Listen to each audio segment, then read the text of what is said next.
The NBA Draft Combine is in full force right now. It's actually almost over by the time you're watching this, and unlike last season, the Bulls actually have a draft pick to work with. A lottery pick nonetheless, where they had no first round picks or second round picks last year, and while we can continue to speculate whether the Bulls will look to trade that pick or package it in a deal to either get off of some of their current contracts, trade it for a more established player, or potentially look to trade up or down in the draft. But at the moment, we know they have the 11th pick in this upcoming draft, and if they go down the trading route, they will not be able to trade that pick until draft night. So for now, we're going to assume the Bulls are going to be keeping that pick, staying where they're at number 11, and in this video, we're going to be discussing some of the top draft prospects that present the best options for the Bulls, who are likely to be available or fall in that range to select with the number 11 overall pick. So what's going on, everyone? You are listening to Bulls Central here. Hope you're all doing well. Real quick, guys, Underdog Fantasy still has their latest offer going on where when you sign up, they're now not only giving you a special pick in your pick'ems to increase your odds of hitting it,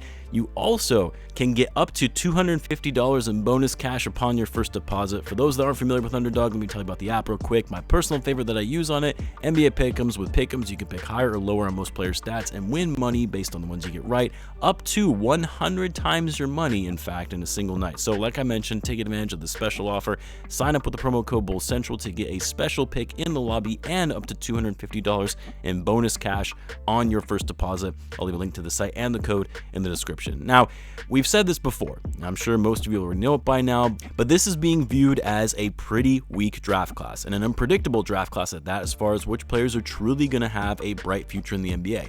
And what makes looking at draft prospects so challenging for the Bulls is that because of the unpredictability, because you have 5 or 6 guys who could be viewed as the number 1 pick, because you have some players that most are projecting to be a top 10 pick while others have them falling outside of the lottery. You have a guy like Zach Edey, who I personally don't even think is a first round talent based on the limited time that I've seen him play, but now some scouts are saying that he could go as high as 10th overall. My point is, you really don't know which player or players could still be available when the Bulls are on the clock. And you also don't know if a given player might be an extreme reach for taking them 11th overall. So I say this because I'm going to go through a handful of prospects, and some of them might be seen as long shots because the expectation is they won't be on the board come the 11th pick.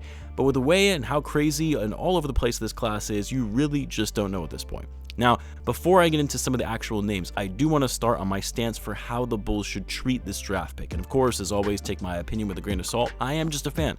I don't have any basketball reporting or media experience. I'm not credentialed, all of that. I do this for fun because I love talking basketball. But from my point of view, and I mentioned this a little bit on Twitter the other day, while I have always been a draft the best player available kind of guy, especially when you're selecting in the lottery, get the best player regardless of need or fit, and you figure it out later. Whether that means trading the player that you drafted down the line at some point during their rookie deal, or they end up looking like the player that you actually should be building around, and so you trade away the pieces currently on your roster that don't fit long term. But in the case of the Bulls, given the current makeup of the roster, the fact that they have just 3 players above 6'7" on their team, one of them being a rookie who didn't get much playing time last season in Julian Phillips, and another one who is likely not going to be returning to the roster because he's a free agent, Andre Drummond. The fact that the Bulls have like 8 guards on their roster, where guys like Alex Caruso and Javonte Green had to play power forward, I just don't see how you can't draft for positional need with this pick, especially when there are so many prospects from this class with size, rim protection, and shooting, all things that the Bulls need. The Bulls absolutely cannot draft a guard unless it's someone like Nikola, who is projected to go top 3. If somehow he falls all the way to 11, which I don't think will happen, maybe then you make that selection. Stephon Castle, maybe if he's still on the board as well because he's a bigger body guard and can guard multiple positions, but outside of that, you cannot draft another guard unless the Bulls really are certain they're going to trade Zach Lavine or waive and stretch Lonzo Ball and let DeMar walk. You have to prioritize size with this draft pick. I'll still do a prospects video of some kind on some of the guards that are available in this draft because I'm sure that scenario could unfold where the Bulls make big shifts in the backcourt. But if we're basing it off the roster that we know now and with the expectation that the Bulls are going to re-sign DeMar DeRozan, then in my view, the best prospects are as follows. And I'm going to start with the one that I feel like has been talked about the most among Bulls fans and those who cover the Bulls in the media, and that's because he fits a very prototypical mold of what AK likes to see from his prospects given his recent draft picks with Patrick Williams, Dalen Terry, and Julian Phillips, and that's Cody Williams, younger brother of Jalen Williams who plays for the Thunder, 6'8", 7'1" wingspan, Florida out of Colorado, great athlete, hustle player, solid defender.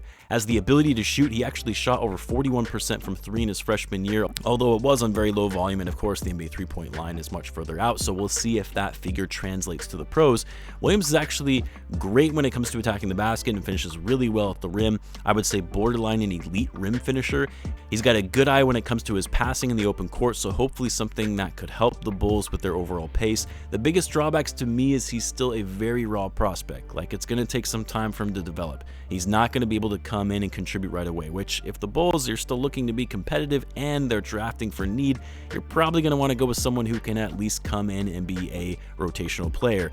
Maybe Williams can be that guy. I just see a lot of development still needed for this kid, but I do also see a lot of upside potential at the same time. A guy I think could come in and start contributing right away is Filipowski. Now, some mock draft boards have him falling to the late first round. Some have him going towards the end of the lottery. Again, just speaks volumes to how all over the place this draft class is. But for Filipowski, a 7-foot center out of Duke coming out of a sophomore year, so slightly older, a little more developed. He's a versatile big that can actually handle the ball well and has decent court vision, solid rim protector. He actually doubled his blocks per game from his freshman season and continues to show improved footwork in the paint and covering the pick and roll and acting as a defensive anchor. He also just plays hard on that end of the floor. And I've said so many times, if you give me effort on the defensive end, even if you aren't the best defender, that's all I care about. He's not the quickest player, not super athletic, but he plays hard. Can shoot it for a 7-foot big man, but also play make and handle the ball like a guard. Yeah, sign me up for that. He was also the number 4 overall recruit coming out of high school in last year's class, which is very impressive in terms of his overall potential for the future. And Filipowski is a guy who I think will still be on the board by the time the Bulls are on the clock, as I don't see him being skilled enough to go into the top 10. Another guy that I find very intriguing is Donovan Kingan. Most mock drafts have him going in the top 10, some even as high as number 2, but you never know. Maybe his draft stock falls as we get closer to the date, but the big man out of UConn, back-to-back championships, knows what it takes to win. You want rim protection? You have it with Kingan. One of the best shot blockers in the NCAA last season. He is a massive, massive dude. Would be one of the biggest players in the league once he's drafted, standing 7'2", 280 pounds, 7'7" wingspan, great rebounder, good off-ball defense in the paint, great footwork in the paint with his interior scoring, great court vision and IQ. A lot of people talked about his best offensive ability is actually with his passing and acting as a hub on offense. The downside is he's not the best shooter. He's not going to space the floor as someone like Filipowski or a few of the other guys that I'm about to get to. A very, very poor free throw shooter. We're talking borderline Andre Drummond status, shooting near 50% from the free throw line in college. And while he's a great defender inside and drop coverage on the pick and roll, he's a bit slow in getting out to defend the perimeter. But if Kingan somehow falls to 11, I would gladly take him purely for his rim protection and size, which the Bulls are going to need going into next season. Then, of course, another guy who likely won't be available at 11, but again, you never know. I've seen some mock drafts having him go as late as number 10 with some as high as 4, 6'11" power forward, Chicago native Matas Peles, played for the G League Ignite, a number 7 overall recruit coming out of high school, a very versatile player on offense with his ability to score on multiple levels, with his ability to attack the basket, but also having an outside shot. People have been harping on his three-point shooting in the G League when he shot over 44% from high school, but you could also attribute that to not really having the right opportunity on the G League Ignite team. He runs the floor well for a big man and is a great transition player, putting himself in a position for a spot-up shot in the flow of the offense. He's also a great ball handler for a big, something the Bulls have been devoid of these past few seasons with both Drummond and Vucevic. He does have some downsides though, namely that he turns the ball over quite a bit because he handles the ball more than a typical big man. Not the best defender, and his finishing at the rim isn't the best, which for his size you would expect it to be better. But I do think he has a lot of upside, being only 19 years old with some development, some added muscle, and honing in on his offensive weapons. He could be one of the best players from this draft class years from now. Another guy I'm looking at is Zachary Ret out of France, 6'8" forward, young, just turned 19. He's really good off the catch and shoot. He's slowly becoming one of the best shooters of this class. Maybe not the best shot creator when it comes to scoring with the ball, but great moving off the ball. Again, size and strength, long wingspan, which makes him a great defender on the wing, but also an above average off-ball defender, which I feel like the Bulls have very few players who are great and aware when it comes to playing off the ball defense, help defense. But again, possibly a player who might not be on the board come the 11th pick. But as far as players who will likely be available when it's time for the Bulls to make their selection. I'm looking at a guy like Dalton Connect, who is the oldest player in this draft, already 23 years old, which may be a good thing, maybe a bad thing. You might not be getting as much upside with Connect knowing he's already as old as someone like Coby and Ayo and is just now entering the league.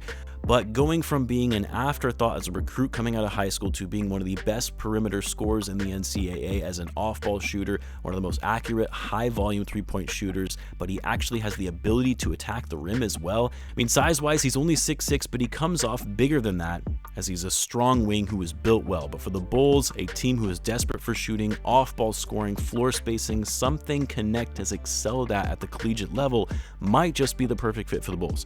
I think the biggest concern here is his defense. He's often targeted by the opponent because of his subpar defense. He's got to improve his lateral quickness and instincts in playing off-ball defense. It's honestly probably why he isn't higher on most mock drafts for a player that has been such a lethal shooter, which is highly coveted in the NBA. But he's a defensive liability. It could prevent a lot of GMs from going after him earlier. Then there is, I think it's TaShawn Salone.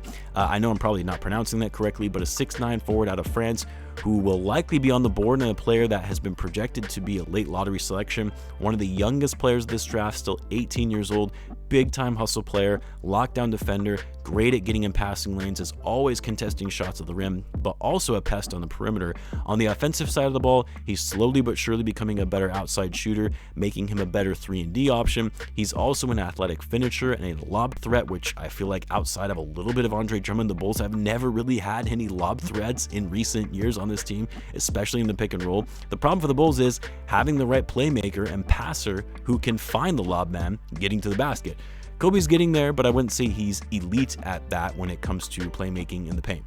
There are other names that I think could be potential options, but taking them as high as 11 might be a bit of a stretch. Guys like Kel'el Ware, Jalen Tyson, Yves Missy. I know a lot of people have been saying Zach Edey, but I really think that's such a stretch to take him 11th overall when he's being projected to be a late first round or early second round pick. But those are my main guys I am most interested in, who are at the top of my board in terms of prospects I would want to see for the Bulls. Like I said, I'll have some additional draft prospect videos as we get closer to the draft and players' draft stocks rise and fall in the weeks leading up to the draft. But I would love to hear some of the names you guys have your eyes on. Let me know in the comments. As always, be sure to subscribe, and I'll see you in the next one.